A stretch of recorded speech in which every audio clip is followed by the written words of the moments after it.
하나님께서 우리의 마음과 생각에 말씀으로 그리스도로 충만케 하셔서 가는 곳곳마다 흑암이 무너지며 하나님 나라의 절대 망대를 세우고 우리 자신이 그리스도의 빛과 소금이 될 수 있도록 성령 하나님께서 우리의 마음과 생각을 사로잡아 주옵소서.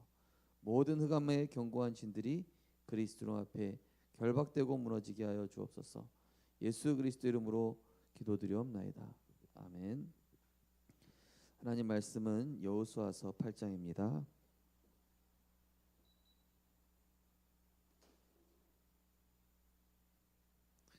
구약성경 331쪽 여호수아서 8장 30절에서 35절까지입니다. 여호수아서 8장 30절에서 35절을 봉독하시겠습니다. 그때 여호수아가 이스라엘의 하나님 여호와를 위하여 에발산에 한 제단을 쌓았으니 이는 여호와의 종 모세가 이스라엘 자손에게 명령한 것과 모세의 율법책에 기록된 대로 쇠 연장으로 다듬지 아니한 새 돌로 만든 제단이라. 우리가 여호와께 번제물과 화목제물을 그 위에 드렸으며 여호수아가 거기서 모세가 기록한 율법을 이스라엘 자손의 목전에서 그 돌에 기록하매 온 이스라엘과 그 장로들과 관리들과 재판장들과 본토인뿐 아니라 이방인까지 여호와의 궤를 맨 레위 사람 제사장들 앞에서 궤 좌우에 서되 절반은 그리심산 앞에 절반은 에발산 앞에 섰으니 이는 전에 여호와의 종 모세가 이스라엘 백성에게 축복하라고 명령한 대로 함이라. 그 후에 여호수아가 율법책에 기록된 모든 것대로 축복과 저주하는 율법의 모든 말씀을 낭독하였으니 모세가 명령한 것은 여호수아가 이스라엘 온 회중과 여자들과 그 아이와 그들 중에 동행하는 거류민들 앞에서 낭독하지 아니한 말이 하나도 없었더라. 아멘. 먼저 강단 말씀 포럼 드리고 오늘 여호수아 말씀 나누시겠습니다.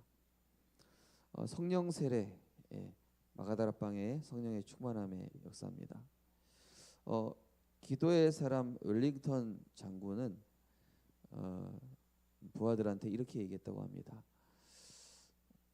어려운 문제를 해결해 달라고 하지 말고 그 문제를 넘어서고 감당할 수 있는 힘을 달라고 기도해라 라고 웰링턴 장군이 그 부하들한테 얘기했다고 하죠. 많은 사람들은 문제 해결해 달라, 어려움에서 빠져나오게 해달라 기도하죠. 근데 하나님은 구원받은 하나님 자녀에게 축복하시기 위해 또 반드시 세계 복음화를 위해 감당해야 할 그런 여정을 거치게 하시죠. 젠슨 황이 이번에 유재석 씨와 이렇게 얘기하는 거 봤을 때 그 중에서 기억나는 말 중에 하나가 이 고난을 이제 유재석 씨가 꼭 고난을 겪어야 됩니까? 라고 질문했을 때 고난을 굳이 겪을 필요는 없다. 그러나 위대해지기 위해서는 고난을 겪게 되어 있다. 고난을 통과한다. 우리가 위대할 필요 없거든요. 하지만 세계 복음화 할 사람을 하나님께서 그런 고난을 또 역경을 문제를 단순히 그냥 불신자처럼 악으로 깡으로 인내심으로 견디게 하는 게 아니라 이것이 하나님이 나에게 하시고자 하는 일과 어떤 관계가 있는가, 내가 어떤 부분을 그리스도로 끝을 내길 원하시는가, 내게 어떤 부분이 그리스도로 아직 결론이 나지 않은 부분인가. 예수는 그리스도 모든 문제 해결자라고 누구나 고백할 수 있지만 내 안에 끝나지 않은 부분이 많이 있거든요. 나도 모르는 상처, 나도 모르는 가정 가문의 것, 나도 모르는 살면서 만들어져 온 것. 그리스도로 끝이 났다 하지만 그 부분이 하나님이 일부러 남겨두셨을 수도 있고 우리가 또 넘어서지 못한 부분도 있을 수 있습니다. 왜냐하면 그것이 내가 말씀의 성취라는 눈이 열렸을 때, 그리고 하나님이 진짜 하시는 전도라는 눈이 열렸을 때, 기도는 단순한 기도가 아니라 삶과 주님과 동행하는 상태로 계속 되어지는 기도의 상태로 삶을 살아가는 것이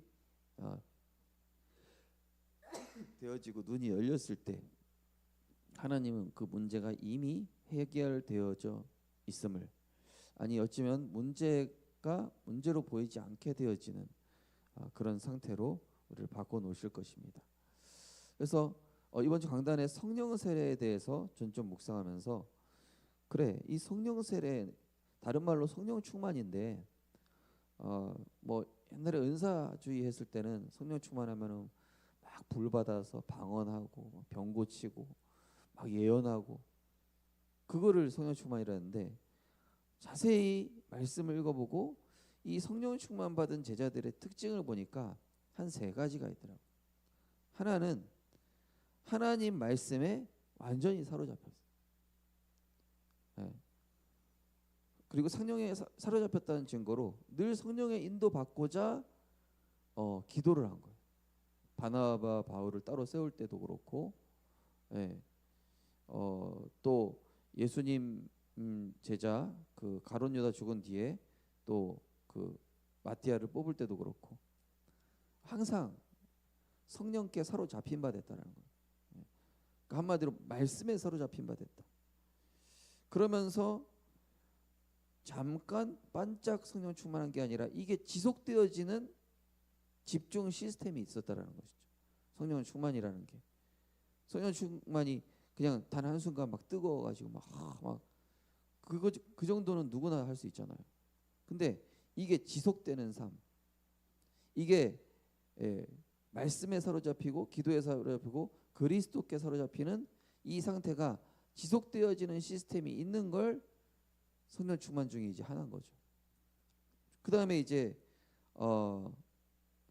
세 번째는 어떤 경우에도 많은 일들이 일어나는데 거기에서 정확한 하나님의 계획을 찾아내는 것.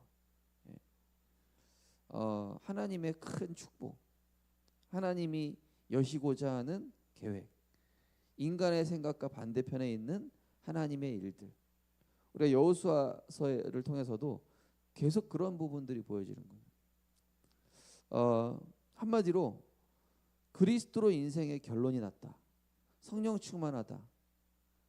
다시 한번 말씀드리면은 진짜 말씀이 살아서 역사한다는 걸 알기 때문에 말씀에 사로잡히는, 그리고 일순간 성령 충만이 아니라 내가 아침과 낮과 밤으로 또 24 주님 바라보는 집중 시스템으로 계속되는 거죠.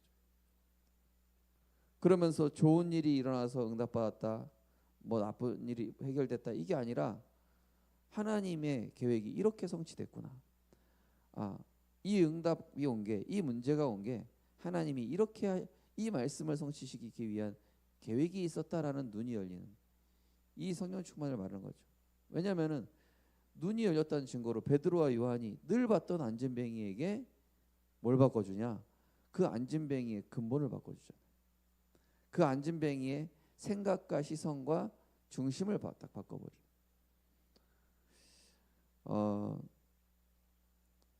자, 오늘 여호수아 말씀 8장은 이제 아이성 전투 승리 후에 이제 에발산에서 언약을 이제 하나님이 새롭게 주시는 장면입니다.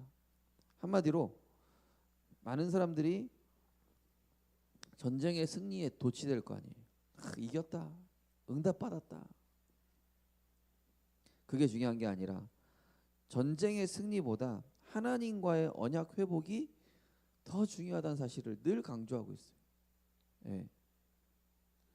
야곱도 그렇고 아브라함도 그렇고 이삭도 그렇고 하나님이 문제 사건 때마다 언약을 계속 확인시키시잖아요. 응답이 왔을 때는.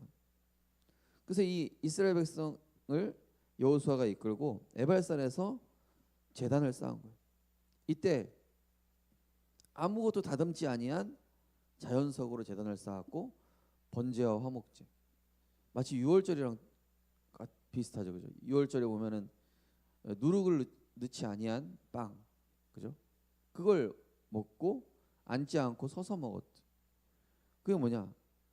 인간의 인간의 방법이 아니라 하나님의 온전하신 은혜였음을, 정말로 그리스도께서 우리를 구원하셨기에 하나님의 자녀로 우리를 택해 주셨기 때문에 이 전쟁의 승리가 하나님께 있음을, 그리고 이 정복보다 예배가 더 우선임을 보여주는 장면인 것이죠. 많은 사람들이 응답받은 후에 자기 만족 또 자기 자랑, 이건 하나님이 하셨습니다. 그리고 응답이 중요한 게 아니라 하나님과의 계속 언약적 관계. 다음은 하나님이 원하시는 게 뭘까? 내가 총리가 되는데 이제 뭘 하기를 원하실까? 내가 사자굴에서 빠져나왔는데 이제 뭐 하기 원하실까? 사자굴에 들어왔는데 지금 뭐 하기 원하실까? 그리고 율법을 돌에 기록했다. 이 고대 시대 때는, 고대 근동 지방에서는 중요한 죄악이나 법을 이제 돌에다 새겨서 다 보게끔 만들었죠. 예. 그게 뭡니까? 가나안 땅에 들어와서 뭘로 살아는 거냐? 말씀으로 살아라. 말씀 붙잡고 살아라. 애굽에서는 말씀 안 붙잡고 살다가 430년 노예포로서 노예돼 버렸어요. 근데 정복의 목적이 그 땅을 차지하는 게 중요한 게 아니라 하나님의 통치받는 말씀에 사로잡힌 상태. 그리고 이 비를 돌에 왜 새겼냐? 후대들이 보라고. 후대들에게 언약 전달하라고. 후대들에게 언약을 남기라는 것이죠. 언약 붙잡은 삶. 그러면서 저주의 산 에발산이라는 산과 축복의 산 그리심산 사이에서 축복과 저주를 이 여호수아가 이제 선언하는 장면이 나옵니다. 그때 레위인들이 율법을 낭독하고 백성들은 아멘으로 화답하는 장면이 나와요. 그게 뭡니까? 저주의 산과 축복의 산. 한마디로 순종하면 축복, 말씀 떠나면 저주. 그리스도 안에 있으면 승리. 그리스도 안에 있는 게 승리. 그리스도 밖에 있으면 아무리 성공했어도 저주. 예. 이게 진짜 승리의 원리를 가르쳐주고 있죠. 그러면서 모든 백성에게 낭독했다. 이거는 단순히 남자아이, 어린아이 할 거 없이 또 함께 거주하는 이방인들까지도 이 복음을 듣게 해줘.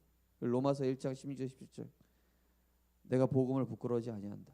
이 복음은 모든 믿는 자에게 구원을 주시는 하나님의 능력이 됨이라. 이 율법을 모든 전체가 들었다. 그래서 이 에발산은 한마디로 저주의 산. 근데 여기에서 제단이 세워지고 여기에서 희생 제사가 들어있다. 한마디로 뭡니까? 소망 없는 우리 인생에 창조주 하나님이 인간의 몸을 입고 그리스도로 찾아오셨어요. 그리스도로 찾아오셔서 우리를 이 율법의 저주, 지옥 갈 수밖에 없는 원죄, 나로서는 도저히 해결되지 않는 각인뿌리 체질, 사단이 심어놓은 이 사단의 망대들을 그리스도께서 십자가로 다 끝내셨다. 그래서 그 모든 저주를 끝내시고 그리심산, 그리스도 안에 있는 축복을 받게 하는. 그래서 우리 성도님들이 승리한 후에도 가장 먼저 해야 될 것이 하나님께 영광 돌리는 예배예요. 응답 받은 뒤에도 예배, 문제가 왔어도 예배. 그러니까 하나님 언약의 백성은 항상 말씀 위에 굳게 서서, 예. 이 축복과 저주는 언약 잡느냐 안 붙잡느냐 여기서 결정이 된다는 것이죠. 그리고 항상 돌비를 세운다. 후대들에게 언약 성취를 보여줘야 됩니다. 무엇이 언약이었는지, 자녀에게 문제가 왔을 때 문제 해결 돌파구를 알려주는 게 아니라 하나님 앞에 설 수 있도록, 하나님 말씀 앞에서 답을 찾는 후대가 될 수 있도록 지도해 줘야 되겠죠. 이 에발산 제단은 우리를 위해 모든 저주를 십자가에서 담당하신 그리스도를 말씀하고 있습니다. 그래서 전쟁의 승리보다 하나님과의 생명관계, 응답받은 뒤에나 또 문제가 있을 때나 주 예수와 동행하니 그 어디나 하늘나라. 그래서 우리는 항상 말씀이 뭐라 했는가, 우리 강단에서 말씀드렸다시피 말씀에 사로잡힌 그 성령 세례, 성령 충만, 그리고 그게 단 한 번만 계속된 것이 아니라 계속되어지는 상태, 그리고 이거를 이 응답이 왜 왔는가를 포럼해 줄 수 있는 말씀 성취의 증인, 이 세 가지를 저는 성령 충만으로 말씀을 묵상하면서 깨닫게 되었습니다. 그래서 정말로 성령에 감동된 한 사람, 이 어떤 경우에도 전쟁의 승리, 또 눈에 보이는 증거, 이게 아니라 하나님의 말씀 위에 굳게 서서 그 언약 따라 내 안에 그리스도가 만왕의 왕이 되시고 그리스도가 나를 완전히 통치하실 만큼 말씀에 사로잡히는 우리 안디옥 전도자들 되시기를 주님의 이름으로 축복합니다. 하나님 은혜를 감사드립니다. 많은 사람들은 응답받은 뒤에 흥분하고 또 그 영광을 하나님께 돌리는 것이 아니라 자기에게 돌리고 사람들에게 알리고, 그러나 우리는 응답받은 것이 다 하나님의 손에 있음을, 또 그 응답이 중요한 것이 아니라 하나님과의 지속적인 하나님을 향한 집중, 오직 그리스도로 충분한 제자, 말씀에 사로잡히는 삶으로 우리를 인도해 나가실 줄 믿습니다. 하나님, 우리에게 주신 그리스도의 이 언약 후대에게 늘 전달하게 하시고 문제 해결의 노하우를 알려주는 것이 아니라 하나님 앞에 어떻게 서야 되는지, 정말로 그리스도의 영원한 절대 언약을 어떻게 붙잡고 성령의 인도받는지, 이 비밀을 후대에게 전달하며 정말로 우리는 말씀 놓치서는 어떤 것도 축복이 될 수 없으며, 어떤 문제도 말씀 안에 있으면, 그리스도 안에 있으면 축복이 되어짐을 확인하며 영적 정복의 원리를 깨닫는, 그리고 영적 정복의 비밀을 가지고 현장에 미리 나갈 수 있는 그러한 우리 모든 전도자들, 우리 후대들 될 수 있도록, 또 중직자분들이 될 수 있도록 축복하시고 인도하여 주옵소서. 감사드리며 예수 그리스도 이름으로 기도드리옵나이다. 아멘. 하늘에 계신 우리 아버지여, 이름이 거룩히 여김을 받으시오며 나라의 마옵시며 뜻이 하늘에서 이루어진 것 같이 땅에서도 이루어지이다. 오늘날 우리에게 일용할 양식을 주옵시고 우리가 우리에게 죄 지은 자를 사하여 준 것 같이 우리 죄를 사하여 주옵시고 우리를 시험 들게 하지 마옵시고 다만 악에서 구하옵소서. 대개 나라와 권세와 영광이 아버지께 영원히 있사옵나이다. 아멘.